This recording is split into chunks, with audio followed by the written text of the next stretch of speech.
substitution for Sri Lanka. Player number 2, Anugan Lagendram, replaced by player number 20, Will Tomlinson. ทีมชาติศรีลังกาได้มีการเปลี่ยนตัวนักกีฬาโดยได้นำเอานักกีฬาหมายเลข2อนุจันทร์ราเจนรัมออกและในส่วนนักกีฬาหมายเลข3วิลโทมัสซันเข้าไปทีมแทน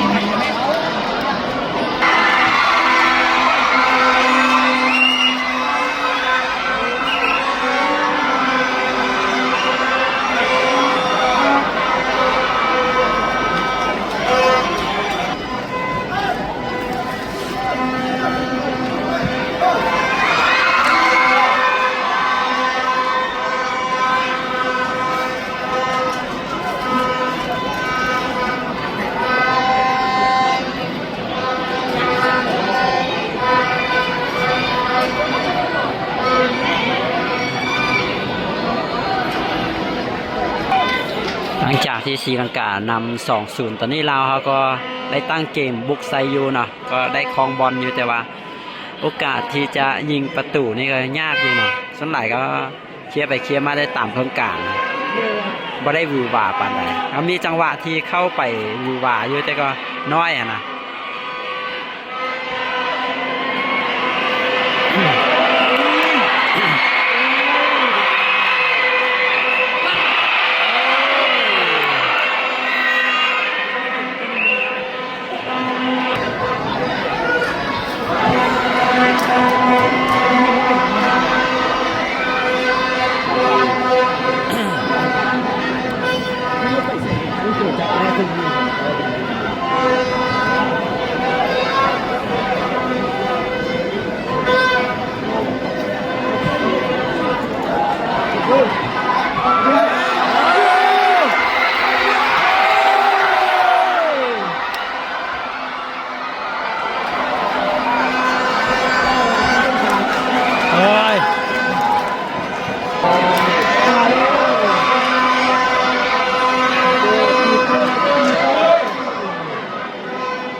Ladies and gentlemen, the official attendance for today's match is 3,955. Thank you. ถือแขกผู้มีเกียรติทุกท่านจำนวนผู้เข้าชมที่เข้าชมการแข่งขันในวันนี้มีจำนวนทั้งหมด 3,950 ขอขอบใจทุกท่านที่เข้าร่วมชมการแข่งขันในวันนี้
for Sri Lanka.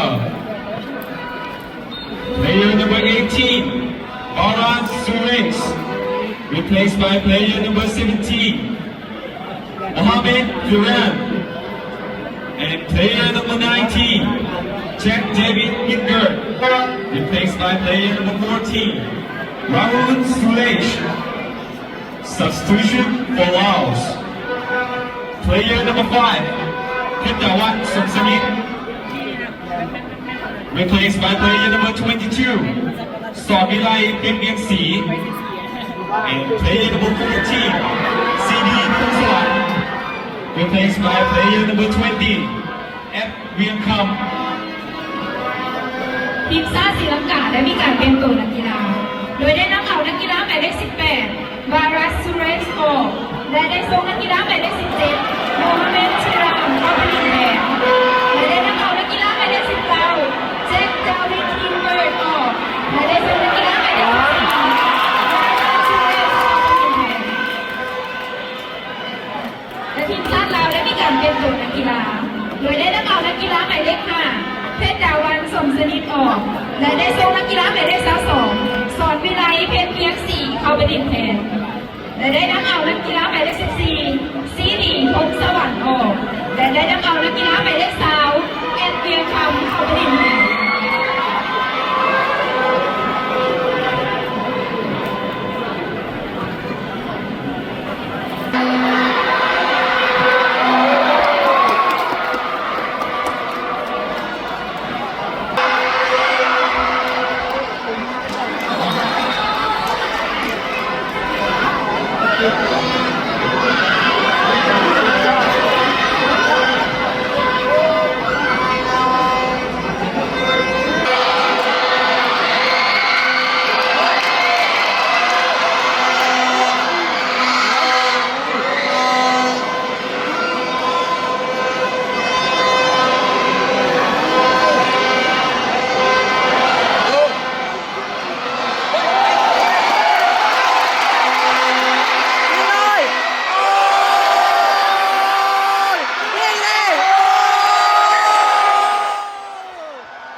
พวกเข้าน้ำร้านนึกว่าเข้าแล้ว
ทีสุดท้ายตอนนี้ทีมลาวก็บุกใส่อยู่เนาะช่วงท้ายเกม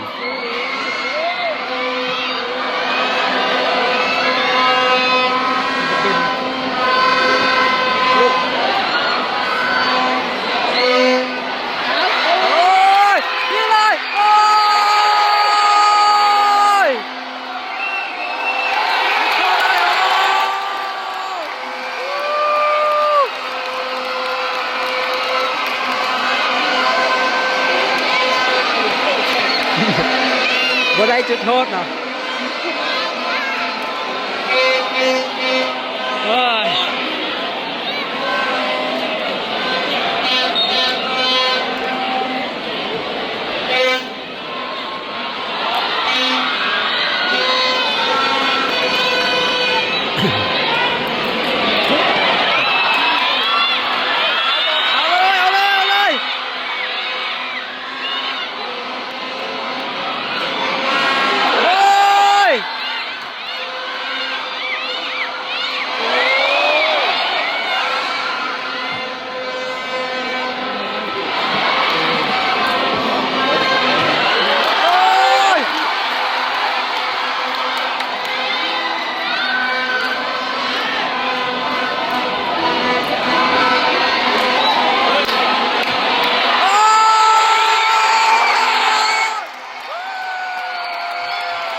ทีมสาวลาวได้ประตูแล้วนะสุดคนแต่ว่าใกล้สิหมดเวลาแล้วตอนนี้ตามขึ้นมา1-2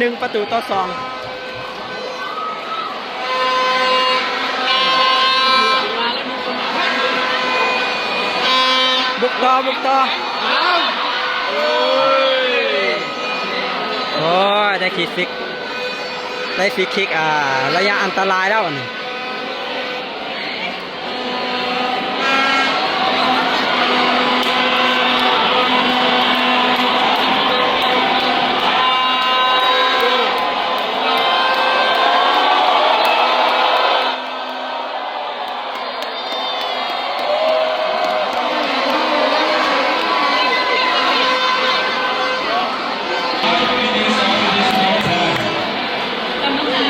ต่อเวลา5 นาทีโอ้ยยังมีเวลา5 นาทีในการตีประตูเสมอนะ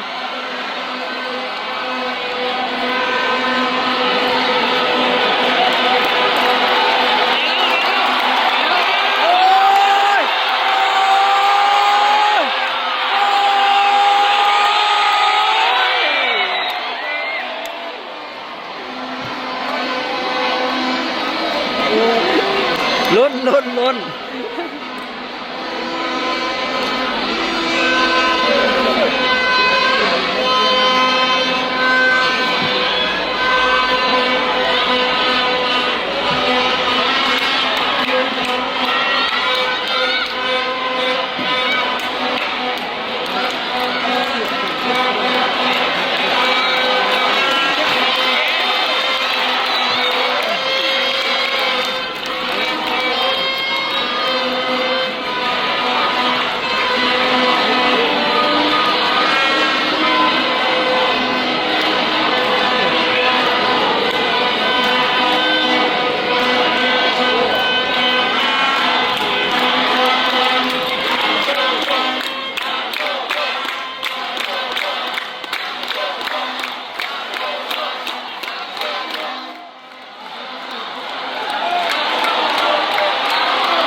ใกล้จะหมดเวลาแล้วนี่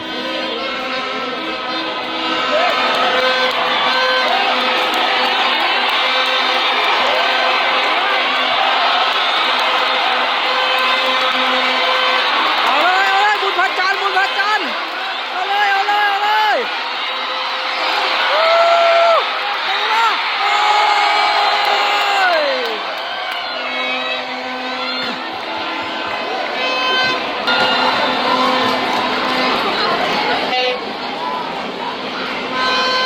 ยังมีการเปลี่ยนตัว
ลาวเขาได้ฟรีคิกมาตอนนี้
เตะมุมเลยเตะมุม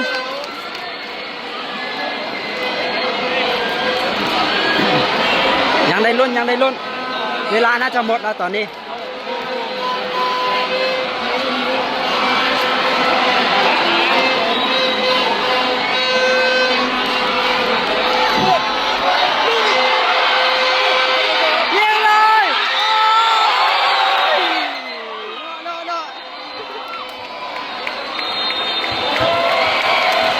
หมดเวลาแล้วทุกคนทีมชาติศรีลังกาบุกมาชนะทีมชาติลาวเขาหน่อ2-1นี่ Ladies and gentlemen, the final score is the national team of Laos 1 and Sri Lanka 2. ที่ผ่านมาฮั่นลาวชนะมาโดยตลอดแต่ว่าเกมล่าสุดเนาะเกมล่าสุดที่ผ่านมาฮั่นเน้นเสมอกัน 2-2 แต่มาเกมนี้ศรีลังกาชนะลาวเขาแล้วเนาะ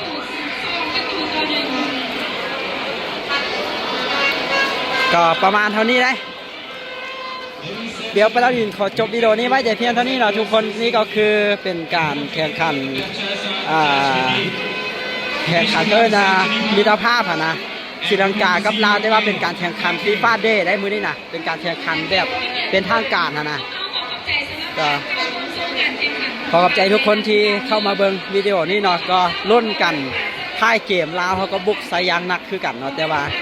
ก็เฮ็ดมาได้1ประตูยังบ่สามารถตีเสมอได้ว่าเป็นอย่างเนาะเชื่อหน้าเข้ามาเบิ่งกันต่อเนาะ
เล่าถึงการมาเสียบานความจริงคนที่เขาเจ้ามาเสียบานนี่เขาเจ้าก็บ่ได้แบบเวลาทีมชาติลาวบ่ชนะเสียสินะประเด็นเขามาเบิ่งหลายเชื้อแล้วนะเขาเจ้าก็บ่ได้ว่ารู้สึกว่าผิดหวังอีหยังเลยเขาเจ้าก็แบบมันเป็นสิ่งธรรมดาแล้วบอกเลยว่าจังไดนะคนเขาเจ้ามาเบิ่งคือเขาเจ้าแบบมักบรรยากาศอยู่ที่สนามนะประเด็นก็คือกันได้นะจะมาเบิ่งจะชนะหรือจะเสียก็คือหลายๆคนก็ยังมาเสียคือเก่าเลยปาตาดินก็เช่นเดียวกันนะก็ไม่ได้รู้สึกว่าเราจะต้องผิดหวังอย่างกับฟุตบอลนะมันเป็นเกมกีฬานะกับทุกคนก็มาเบิ่งด้วยความมวลซื่นในขณะที่เบิ่งก็มันมวลแล้วก็บรรยากาศมันได้นะในสนามนะพอออกมาแล้วก็เป็นอันนี้นะคนก็หลายหรือได้ก็3,000 กว่าเกือบจะ 4,000 คนเนาะคนที่มาเบิ่งนี่นะคนหลายเลยแบบนี้เลยนะในส่วนหลายเวลาเขาไปเบิ่งในคอมเมนต์ในโซเชียลนะก็จะมีคนแบบคอมเมนต์แบบวิจารณ์ด่า จังสั้นจังซี่เนาะทีมชาติลาวเขาจังสั้นจังซี่แต่ว่าคนที่เขาจะมาเบิ่งแท้ๆนี่เขาเจ้าบ่ได้จมบ่ได้เว้าอหย่างไรเขาเจ้าก็จะแบบนี้นะทีมชาติลาวเขาบ่ได้ชนะเขาเจ้าก็ยังเสียก็ยังทรงเสียงแบบเสียแล้วก็ออกมากัน แบบนี้ก็บ่ได้มีผู้ใดรู้สึกว่าแบบเท่าที่เบิ่งอะนะก็บ่ได้รู้สึกแบบต้องผิดหวังว่าเทื่อหน้าค่อยมาเบิ่งค่อยบ่มาเบิ่งแล้วจังสั้นจังซี่ก็บ่มีผู้ใดเว้าได้คนที่มาเบิ่งหั่นน่ะเพราะว่าเขาเจ้ามาก็เพื่อความหักความมักของเขาเลยจะเสียหรือว่าจะชนะหรือว่าจะอะไรก็แล้วแต่นะเขาเจ้าก็ยังมากันแบบนี้ประเด็นมาทุกเชือก็หลายเลยถึงสนามกีฬาแห่งชาติเฮานี่น่าจะบรรจุได้ประมาณ25,000 คนว่ะ25,000 คนคือมือนี้ก็ 3,000 เกือบ 4,000 คนนะบรรยากาศล่าสุดก็จะประมาณนี้เลยเขาเจ้าก็กำลังย่างไปหารถกันตอนนี้เพราะว่าเขาเข้าทางด้านหลังออกทางด้านหลังก็ขอบใจทุกคนที่เข้ามาเบิ่งวิดีโอนี้ด้วยนะมีอย่างผิดพลาดประการใดก็ต้องขอโทษขออภัยนะก็สรุปก็คือทีมชาติลาวเขาบอสนะศรีลังกาชนะไป2-1ก็เดี๋ยวเขาจบวิดีโอนี้ไว้แต่เพียงเท่านี้ขอขอบใจทุกคนที่เข้ามาเบิ่งและได้พบกันวิดีโอต่อไปมีโอกาสจะมาใหม่นะสนามกีฬาแห่งชาติหลัก16นี้มายามใดก็มวนยามนั้นนะได้ไปพบกันเด้อสบายดี